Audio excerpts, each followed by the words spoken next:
Recording by Elizabeth Klett. Pride and Prejudice by Jane Austen. Chapter 57.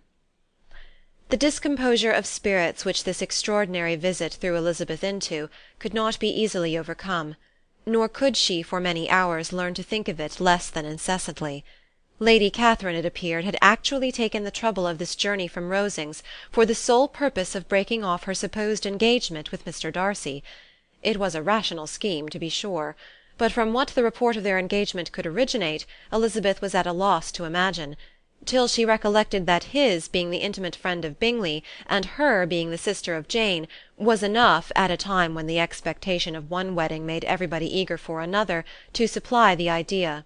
She had not herself forgotten to feel that the marriage of her sister must bring them more frequently together, and her neighbours at Lucas Lodge, therefore, for through their communication with the Collinses the report, she concluded, had reached Lady Catherine, had only set that down as almost certain and immediate, which she had looked forward to as possible at some future time. In revolving Lady Catherine's expressions, however, she could not help feeling some uneasiness as to the possible consequence of her persisting in this interference. From what she had said of her resolution to prevent their marriage, it occurred to Elizabeth that she must meditate an application to her nephew, and how he might take a similar representation of the evils attached to a connection with her she dared not pronounce.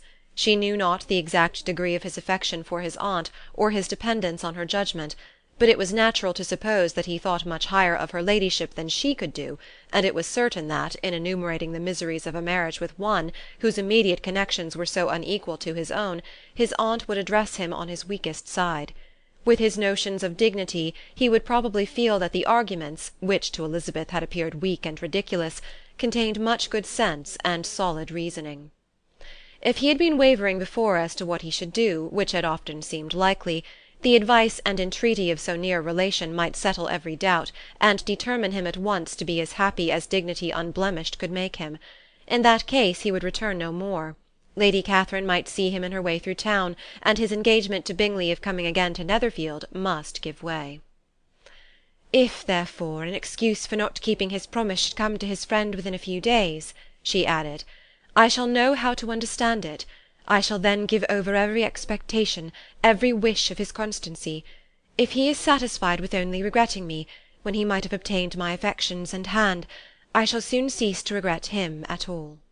The surprise of the rest of the family on hearing who their visitor had been was very great, but they obligingly satisfied it with the same kind of supposition which had appeased Mrs. Bennet's curiosity, and Elizabeth was spared from much teasing on the subject.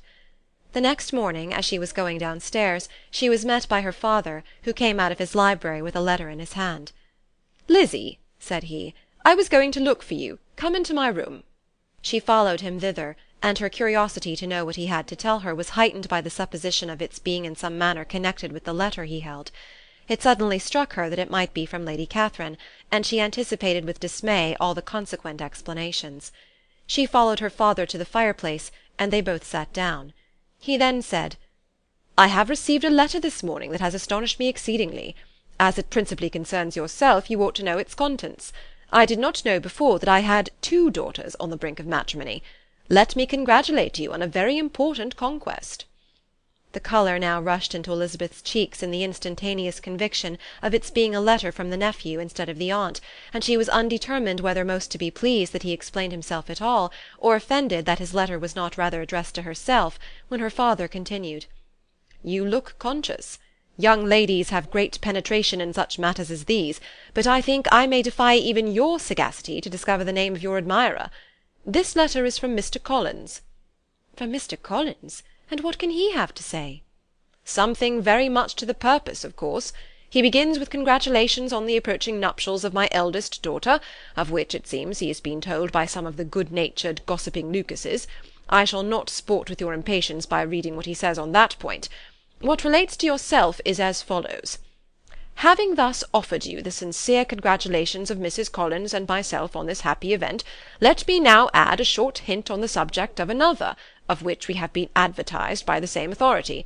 Your daughter Elizabeth, it is presumed, will not long bear the name of Bennet after her elder sister has resigned it, and the chosen partner of her fate may be reasonably looked up to as one of the most illustrious personages in this land.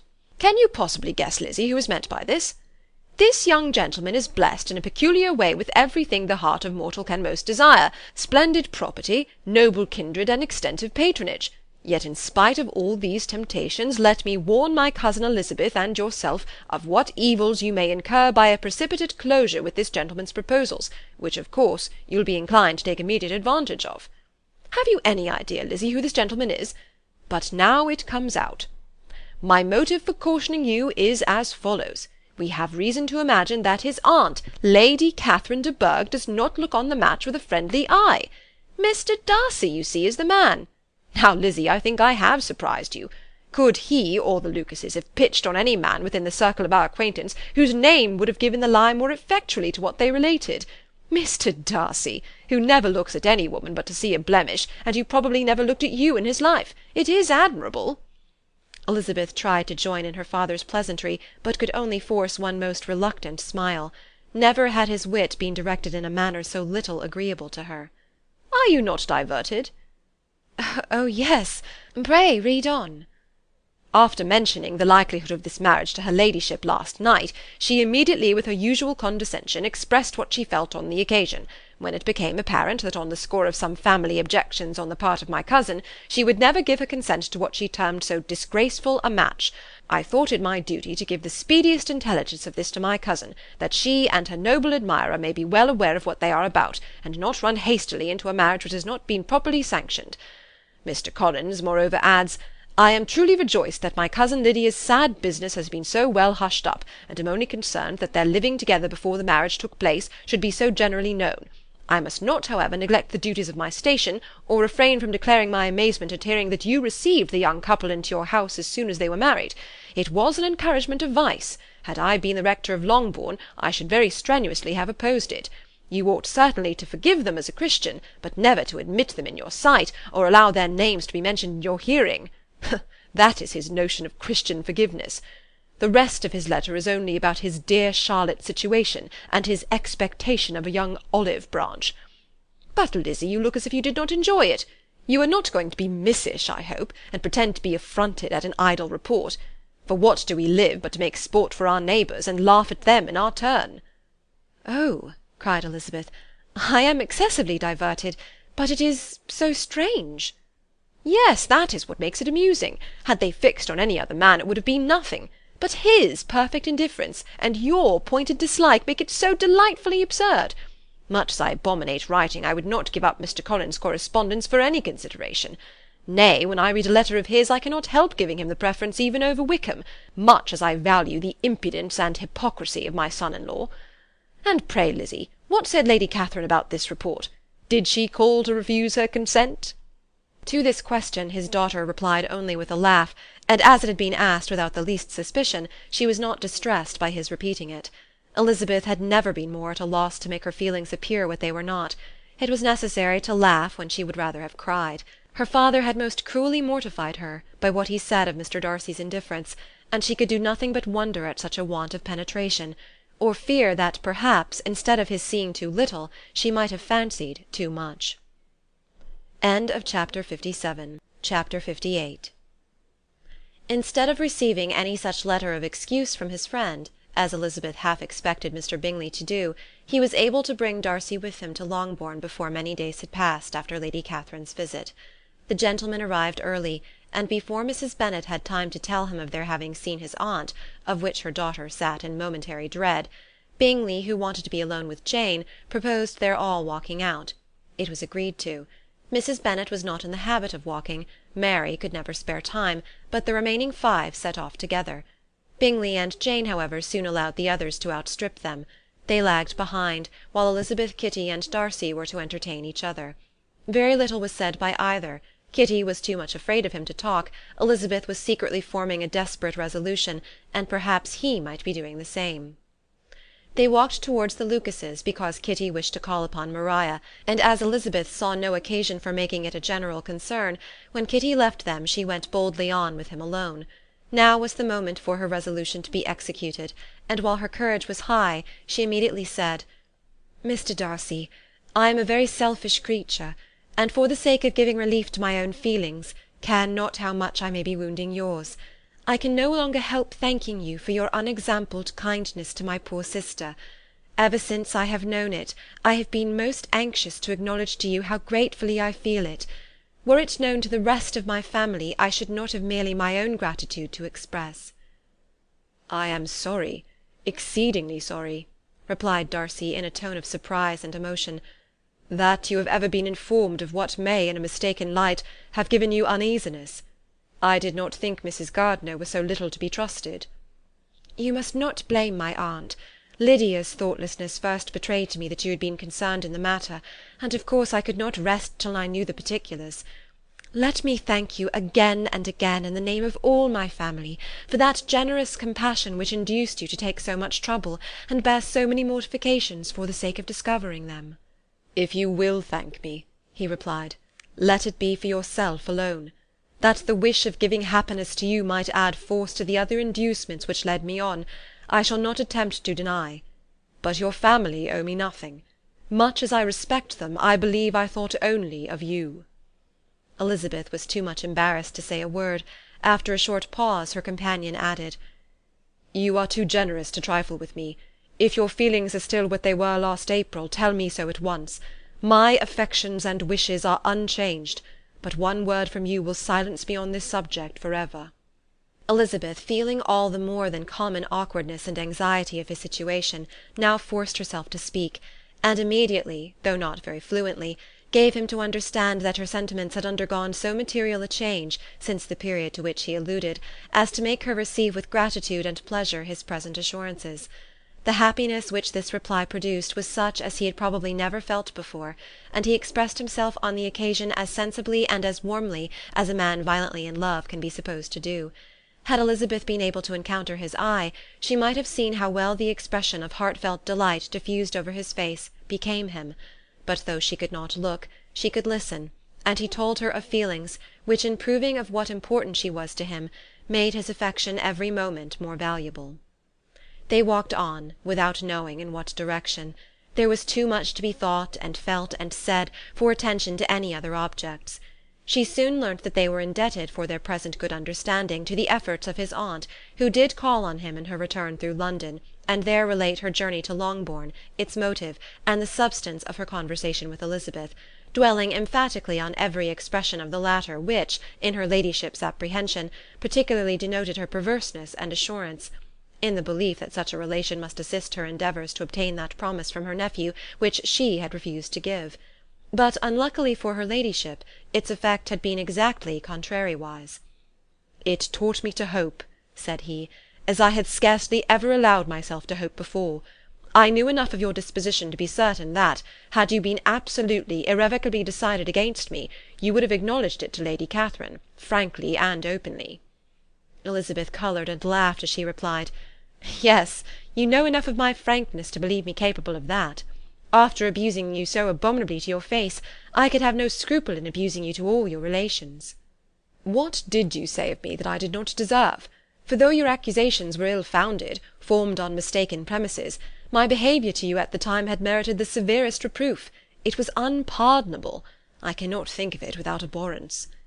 "We will not quarrel for the greater shame of blame annexed to that evening," said Elizabeth. "The conduct of neither, if strictly examined, will be irreproachable. But since then we have both, I hope, improved in civility." "I cannot be so easily reconciled to myself.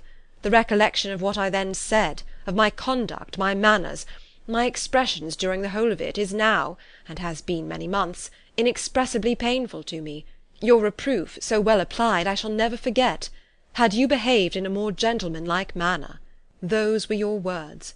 You know not, you can scarcely conceive how they have tortured me, though it was some time, I confess, before I was reasonable enough to allow their justice." "I was certainly very far from expecting them to make so strong an impression. I had not the smallest idea of their ever being felt in such a way." "I can easily believe it. You thought me then devoid of every proper feeling. I am sure you did. The turn of your countenance I shall never forget, as you said that I could not have addressed you in any possible way that would have induced you to accept me." "Oh, do not repeat what I then said. These recollections will not do at all.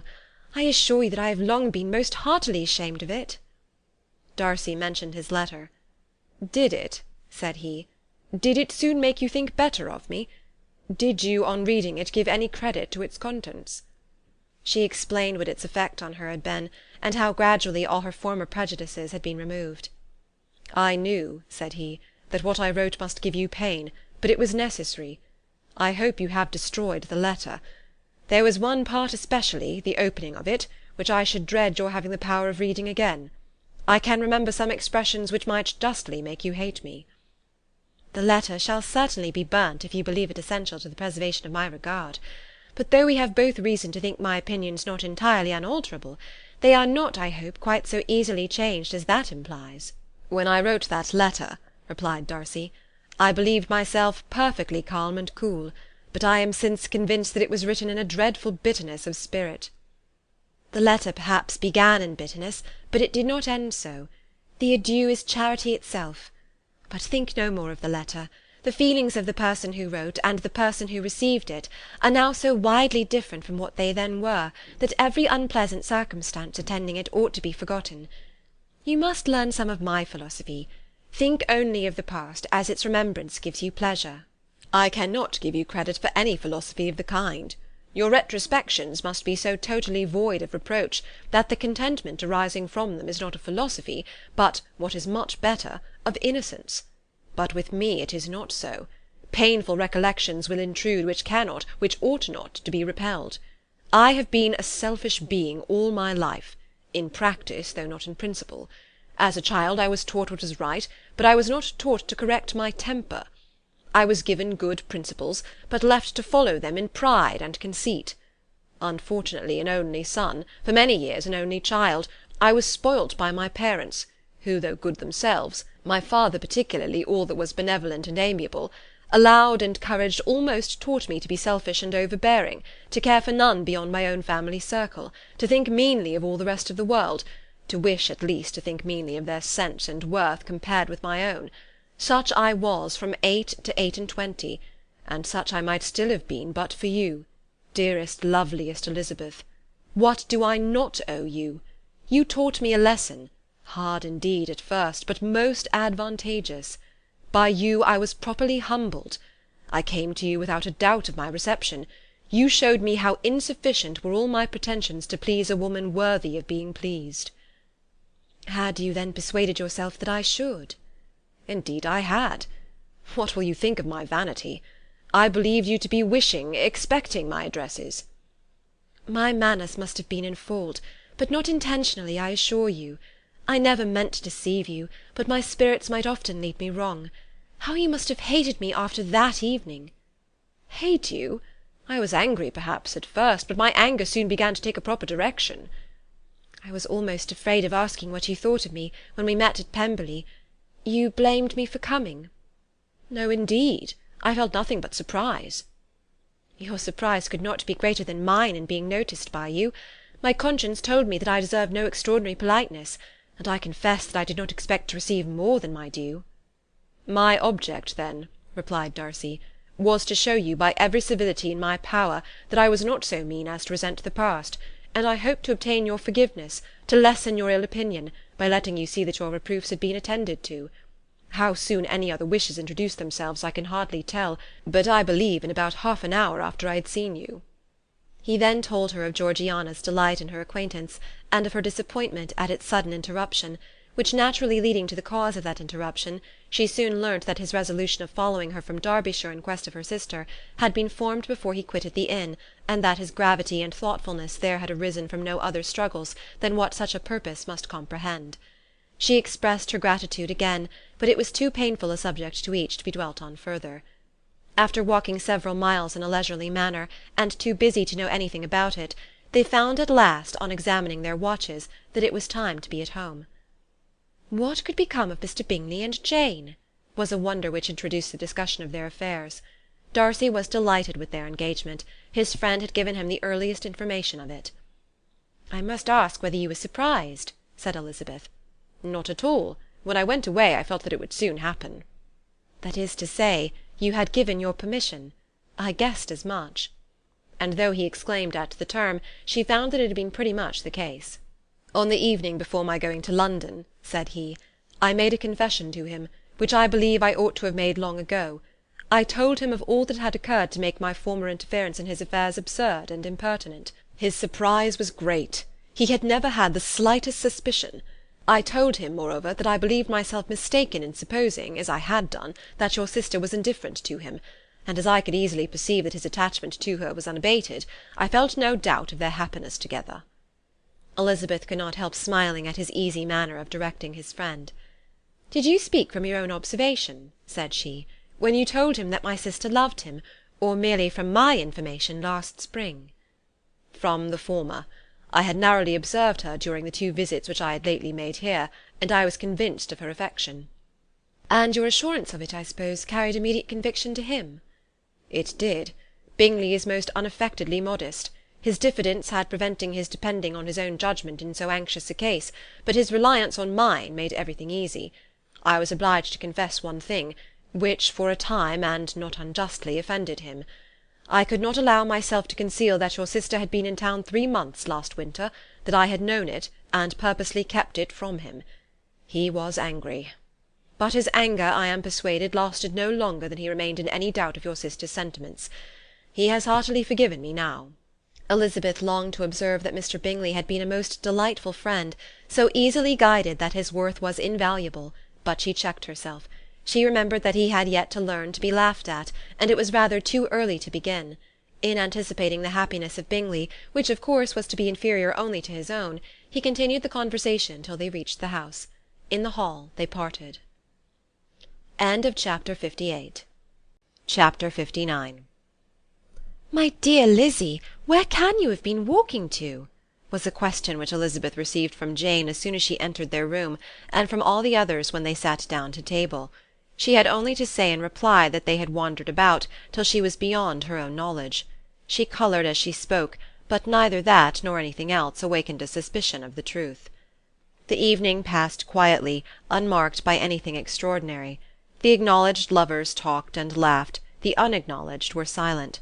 Darcy was not of a disposition in which happiness overflows in mirth, and Elizabeth, agitated and confused, rather knew that she was happy than felt herself to be so, for besides the immediate embarrassment there were other evils before her.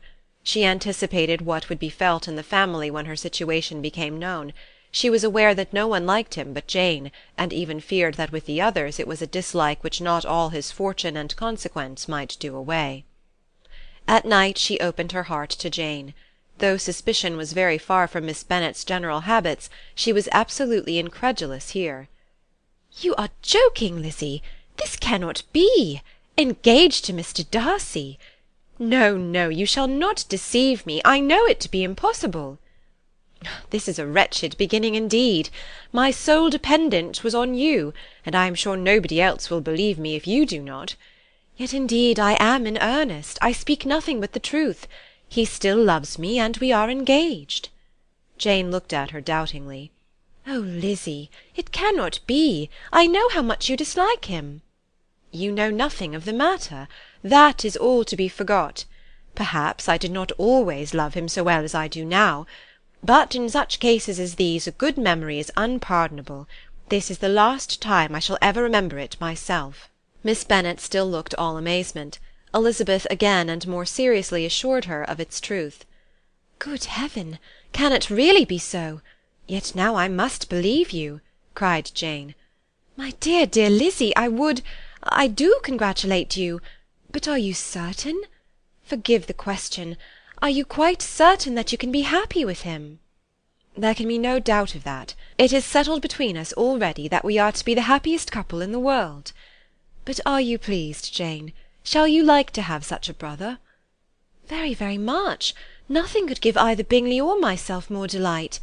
But we considered it, we talked of it as impossible.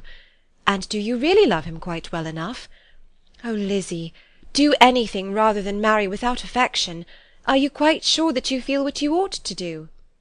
"Oh, yes. You will only think I feel more than I ought to do when I tell you all." "What do you mean?" "Why, I must confess that I love him better than I do Bingley. I am afraid you will be angry." "My dearest sister, now be serious. I want to talk very seriously. Let me know everything that I am to know without delay. Will you tell me how long you have loved him?" "It has been coming on so gradually that I hardly know when it began. But I believe I must date it from my first seeing his beautiful grounds at Pemberley." Another entreaty that she would be serious, however, produced the desired effect, and she soon satisfied Jane by her solemn assurances of attachment. When convinced on that article, Miss Bennet had nothing further to wish. "Now I am quite happy," said she, "for you will be as happy as myself. I always had a value for him. Were it for nothing but his love of you, I must always have esteemed him. But now, as Bingley's friend and your husband, there can only be Bingley and yourself more dear to me. But, Lizzy, you have been very sly, very reserved with me. How little did you tell me of what passed at Pemberley and Lambton! I owe all that I know of it to another, not to you." Elizabeth told her the motives of her secrecy. She had been unwilling to mention Bingley, and the unsettled state of her own feelings had made her equally avoid the name of his friend. But now she would no longer conceal from her his share in Lydia's marriage. All was acknowledged, and half the night spent in conversation. "Good gracious!" cried Mrs. Bennet, as she stood at a window the next morning. "If that disagreeable Mr. Darcy is not coming here again with our dear Bingley! What can he mean by being so tiresome as to always be coming here? I had no notion but he would go a-shooting or something or other, and not disturb us with his company. What shall we do with him? Lizzy, you must walk out with him again, that he may not be in Bingley's way." Elizabeth could hardly help laughing at so convenient a proposal, yet was really vexed that her mother should be always giving him such an epithet. As soon as they entered, Bingley looked at her so expressively, and shook hands with such warmth, as left no doubt of his good information, and he soon afterwards said aloud, "Mrs. Bennet, have you no more lanes hereabouts in which Lizzy may lose her way again to-day?" "I advise Mr. Darcy and Lizzy and Kitty," said Mrs. Bennet, "to walk to Oakham Mount this morning. It is a nice long walk, and Mr. Darcy has never seen the view." "It may do very well for the others," replied Mr. Bingley, "but I am sure it will be too much for Kitty. Won't it, Kitty?" Kitty owned that she had rather stay at home. Darcy professed a great curiosity to see the view from the Mount, and Elizabeth silently consented. As she went upstairs to get ready, Mrs. Bennet followed her, saying, "I am quite sorry, Lizzy, that you should be forced to have that disagreeable man all to yourself.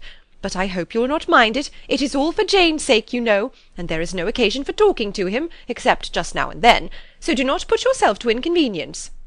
During their walk it was resolved that Mr. Bennet's consent should be asked in the course of the evening. Elizabeth reserved to herself the application for her mother's.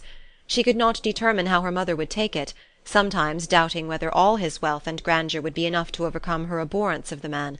But whether she were violently set against the match, or violently delighted with it, it was certain that her manner would be equally ill adapted to do credit to her sense, and she could no more bear that Mr. Darcy should hear the first raptures of her joy than the first vehemence of her disapprobation.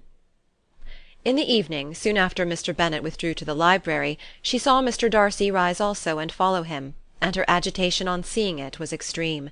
She did not fear her father's opposition, but he was going to be made unhappy, and that it should be through her means, that she, his favourite child, should be distressing him by her choice, should be filling him with fears and regrets in disposing of her, was a wretched reflection, and she sat in misery till Mr. Darcy appeared again, when, looking at him, she was a little relieved by his smile. In a few minutes he approached the table where she was sitting with Kitty, and while pretending to admire her work, said in a whisper, "Go to your father, he wants you in the library." She was gone directly. Her father was walking about the room, looking grave and anxious. "Lizzy," said he, "what are you doing? Are you out of your senses to be accepting this man? Have you not always hated him?" How earnestly did she then wish that her former opinions had been more reasonable, her expressions more moderate. It would have spared her from explanations and professions which it was exceedingly awkward to give, but they were now necessary, and she assured him, with some confusion, of her attachment to Mr. Darcy. "Or, in other words, you are determined to have him. He is rich, to be sure, and you may have more fine clothes and fine carriages than Jane, but will they make you happy?" "Have you any other objection," said Elizabeth, "than your belief of my indifference?" "None at all. We all know him to be a proud, unpleasant sort of man, but this would be nothing if you really liked him."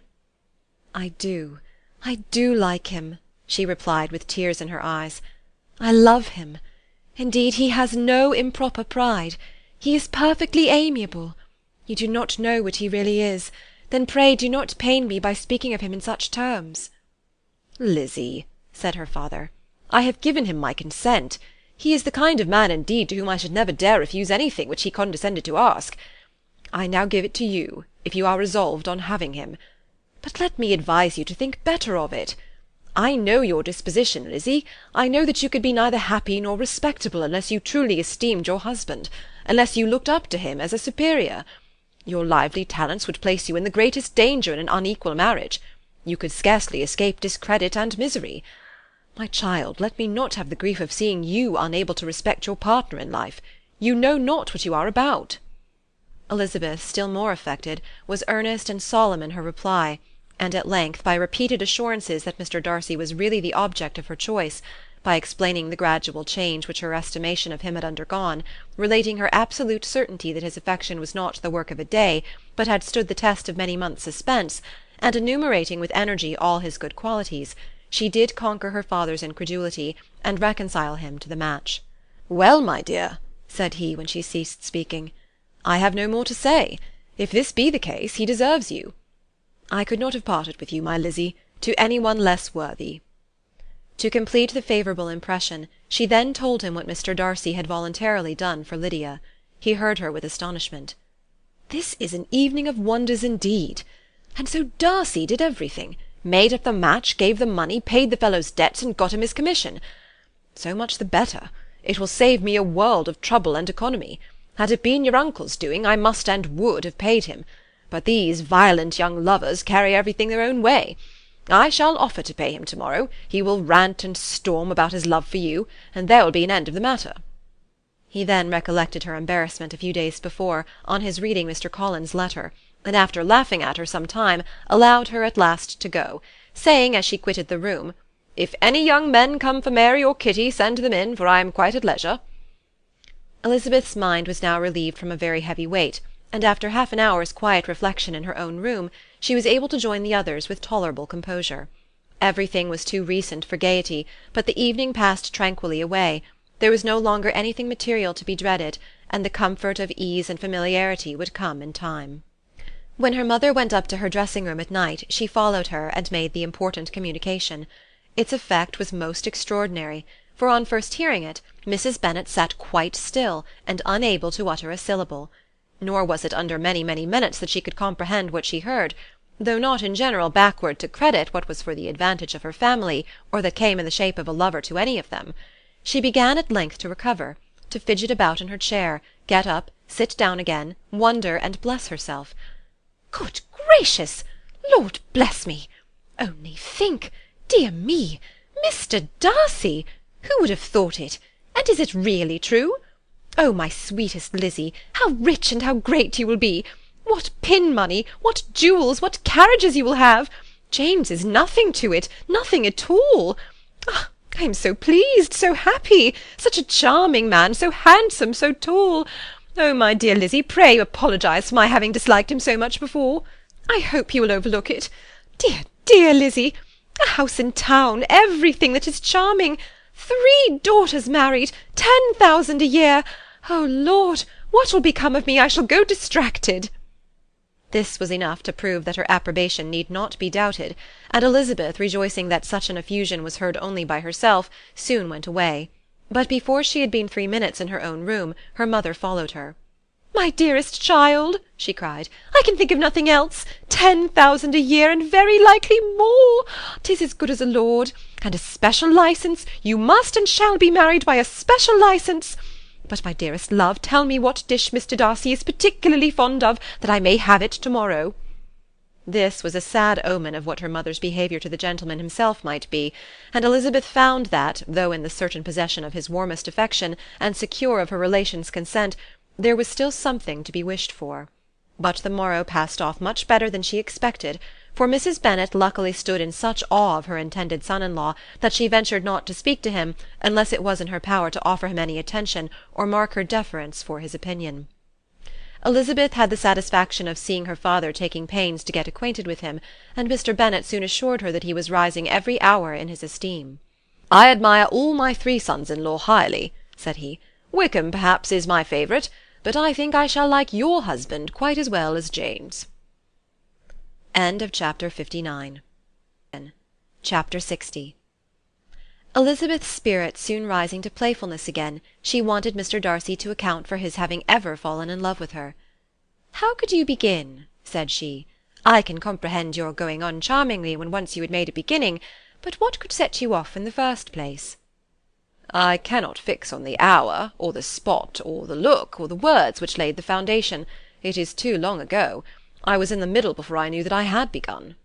"My beauty you had early withstood, and as for my manners, my behaviour to you was at least always bordering on the uncivil, and I never spoke to you without rather wishing to give you pain than not.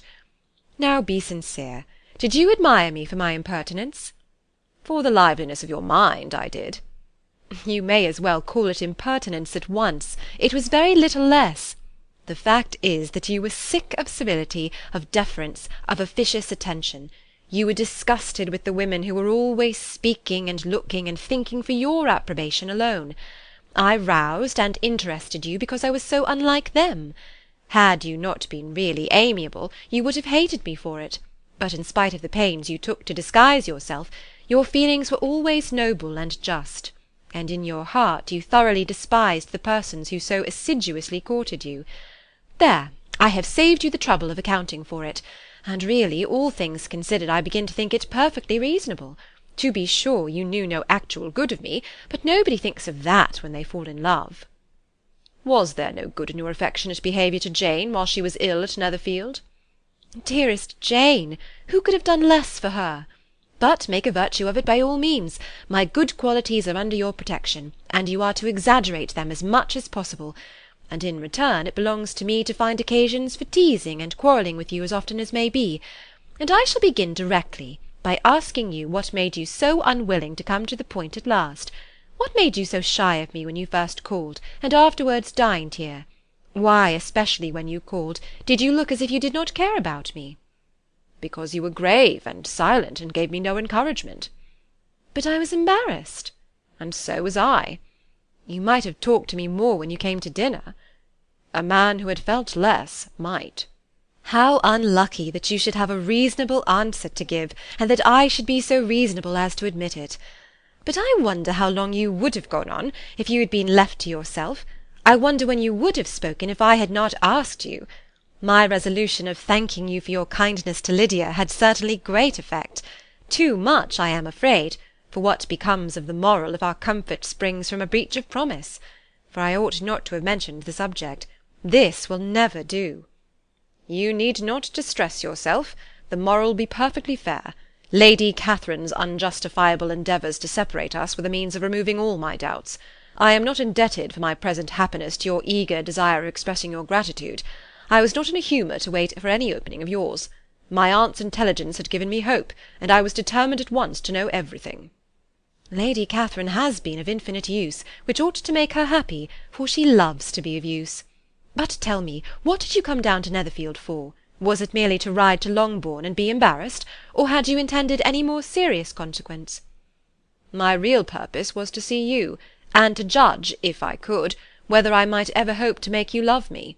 My avowed one, or what I vowed to myself, was to see whether your sister was still partial to Bingley, and if she were, to make the confession to him which I have since made." "Shall you ever have courage to announce to Lady Catherine what is to befall her?" "I am more likely to want more time than courage, Elizabeth, but it ought to be done, and if you will give me a sheet of paper, it shall be done directly." "And if I had not a letter to write myself, I might sit by you and admire the evenness of your writing, as another young lady once did. But I have an aunt too who must not be longer neglected." From an unwillingness to confess how much her intimacy with Mr. Darcy had been overrated, Elizabeth had never yet answered Mrs. Gardiner's long letter. But now, having that to communicate which she knew would be most welcome, she was almost ashamed to find that her uncle and aunt had already lost 3 days of happiness, and immediately wrote as follows: "I would have thanked you before, my dear aunt, as I ought to have done, for your long, kind, satisfactory detail of particulars, but to say the truth, I was too cross to write. You supposed more than really existed. But now suppose as much as you choose. Give a loose rein to your fancy, indulge your imagination in every possible flight which the subject will afford, and unless you believe me actually married, you cannot greatly err. You must write again very soon, and praise him a great deal more than you did in your last. I thank you again and again for not going to the Lakes. How could I be so silly as to wish it? Your idea of the ponies is delightful. We will go round the park every day. I am the happiest creature in the world. Perhaps other people have said so before, but not one with such justice. I am happier even than Jane. She only smiles. I laugh. Mr. Darcy sends you all the love in the world that he can spare from me. You are all to come to Pemberley at Christmas. Yours, etc. Mr. Darcy's letter to Lady Catherine was in a different style, and still different from either was what Mr. Bennet sent to Mr. Collins, in reply to his last. Dear Sir, I must trouble you once more for congratulations. Elizabeth will soon be the wife of Mr. Darcy. Console Lady Catherine as well as you can. But if I were you, I would stand by the nephew. He has more to give. Yours sincerely, etc. Miss Bingley's congratulations to her brother on his approaching marriage were all that was affectionate and insincere. She wrote even to Jane on the occasion, to express her delight, and repeat all her former professions of regard. Jane was not deceived, but she was affected, and though feeling no reliance on her, could not help writing her a much kinder answer than she knew was deserved. The joy which Miss Darcy expressed on receiving similar information was as sincere as her brother's in sending it. 4 sides of paper were insufficient to contain all her delight, and all her earnest desire of being loved by her sister. Before any answer could arrive from Mr. Collins, or any congratulations to Elizabeth from his wife, the Longbourn family heard that the Collinses were come themselves to Lucas Lodge. The reason of this sudden removal was soon evident. Lady Catherine had been rendered so exceedingly angry by the contents of her nephew's letter, that Charlotte, really rejoicing in the match, was anxious to get away till the storm was blown over. At such a moment the arrival of her friend was a sincere pleasure to Elizabeth, though in the course of their meeting she must sometimes think the pleasure dearly bought, when she saw Mr. Darcy exposed to all the parading and obsequious civility of her husband. He bore it, however, with admirable calmness. He could even listen to Sir William Lucas, when he complimented him on carrying away the brightest jewel of the country, and expressed his hopes of their all meeting frequently at St. James's, with very decent composure. If he did shrug his shoulders, it was not till Sir William was out of sight. Mrs. Phillips's vulgarity was another, and perhaps a greater tax on his forbearance, and though Mrs. Phillips, as well as her sister, stood in too much awe of him to speak with the familiarity which Bingley's good humour encouraged, yet whenever she did speak, she must be vulgar. Nor was her respect for him, though it made her more quiet, at all likely to make her more elegant. Elizabeth did all she could to shield him from the frequent notice of either, and was ever anxious to keep him to herself, and to those of her family with whom he might converse without mortification, and though the uncomfortable feelings arising from all this took from the season of courtship much of its pleasure, it added to the hope of the future, and she looked forward with delight to the time when they should be removed from society so little pleasing to either, to all the comfort and elegance of their family party at Pemberley. End of Chapter 60. Chapter 61. Happy for all her maternal feelings was the day on which Mrs. Bennet got rid of her 2 most deserving daughters. With what delighted pride she afterwards visited Mrs. Bingley, and talked of Mrs. Darcy, may be guessed.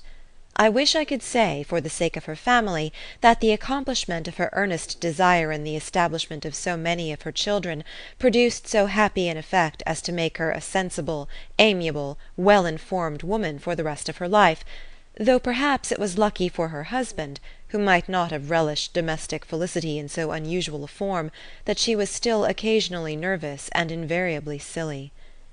Mr. Bennet missed his second daughter exceedingly.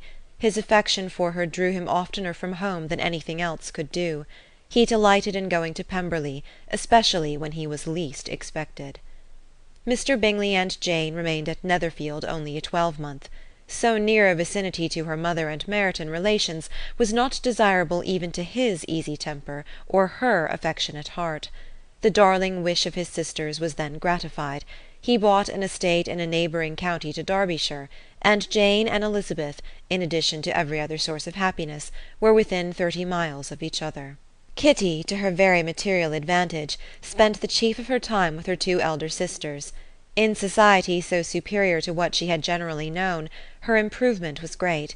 She was not of so ungovernable a temper as Lydia, and removed from the influence of Lydia's example, She became, by proper attention and management, less irritable, less ignorant, and less insipid.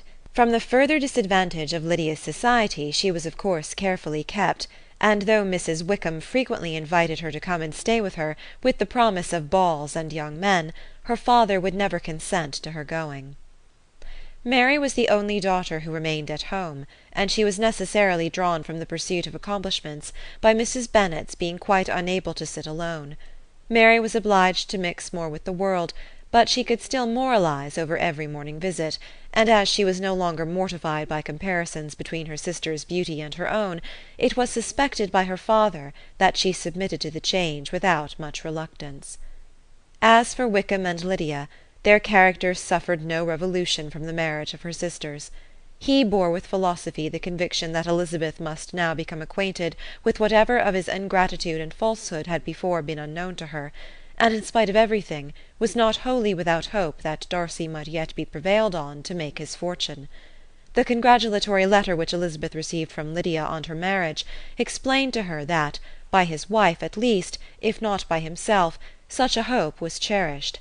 The letter was to this effect: "My dear Lizzie, I wish you joy. If you love Mr. Darcy half as well as I do my dear Wickham, you must be very happy. It is a great comfort to have you so rich, and when you have nothing else to do, I hope you will think of us. I am sure Wickham would like a place at court very much, and I do not think we shall have quite money enough to live upon without some help. Any place would do, of about 300 or 400 a year, but however do not speak to Mr. Darcy about it, if you would rather not. Yours, etc." As it happened that Elizabeth had much rather not, she endeavoured in her answer to put an end to every entreaty and expectation of the kind. Such relief, however, as it was in her power to afford, by the practice of what might be called economy in her own private expenses, she frequently sent them. It had always been evident to her that such an income as theirs, under the direction of two persons so extravagant in their wants and heedless of the future, must be very insufficient to their support, and whenever they changed their quarters, either Jane or herself were sure of being applied to for some little assistance towards discharging their bills. Their manner of living, even when the restoration of peace dismissed them to a home, was unsettled in the extreme. They were always moving from place to place in quest of a cheap situation, and always spending more than they ought. His affection for her soon sunk into indifference. Hers lasted a little longer, and in spite of her youth and her manners, she retained all the claims to reputation which her marriage had given her. Though Darcy could never receive him at Pemberley, yet for Elizabeth's sake he assisted him further in his profession. Lydia was occasionally a visitor there, when her husband was gone to enjoy himself in London or Bath, and with the Bingleys they both of them frequently stayed so long that even Bingley's good humour was overcome, and he proceeded so far as to talk of giving them a hint to be gone. Miss Bingley was very deeply mortified by Darcy's marriage, but as she thought it advisable to retain the right of visiting at Pemberley, she dropped all her resentment, was fonder than ever of Georgiana, almost as attentive to Darcy as heretofore, and paid off every arrear of civility to Elizabeth. Pemberley was now Georgiana's home, and the attachment of the sisters was exactly what Darcy had hoped to see. They were able to love each other even as well as they intended. Georgiana had the highest opinion in the world of Elizabeth, though at first she often listened with an astonishment bordering on alarm at her lively, sportive manner of talking to her brother. He, who had always inspired in herself a respect which almost overcame her affection, she now saw the object of open pleasantry. Her mind received knowledge which had never before fallen in her way. By Elizabeth's instructions, she began to comprehend that a woman may take liberties with her husband which a brother will not always allow in a sister more than 10 years younger than himself. Lady Catherine was extremely indignant on the marriage of her nephew, and as she gave way to all the genuine frankness of her character, in her reply to the letter which announced its arrangement, she sent him language so very abusive, especially of Elizabeth, that for some time all intercourse was at an end. But at length, by Elizabeth's persuasion, he was prevailed on to overlook the offence, and seek a reconciliation, and after a little further resistance on the part of his aunt, her resentment gave way, either to her affection for him, or her curiosity to see how his wife conducted herself, and she condescended to wait on them at Pemberley, in spite of that pollution which its woods had received, not merely from the presence of such a mistress, but the visits of her uncle and aunt from the city. With the Gardiners they were always on the most intimate terms. Darcy, as well as Elizabeth, really loved them, and they were both ever sensible of the warmest gratitude towards the persons who, by bringing her into Derbyshire, had been the means of uniting them. End of Chapter 61. End of Pride and Prejudice by Jane Austen.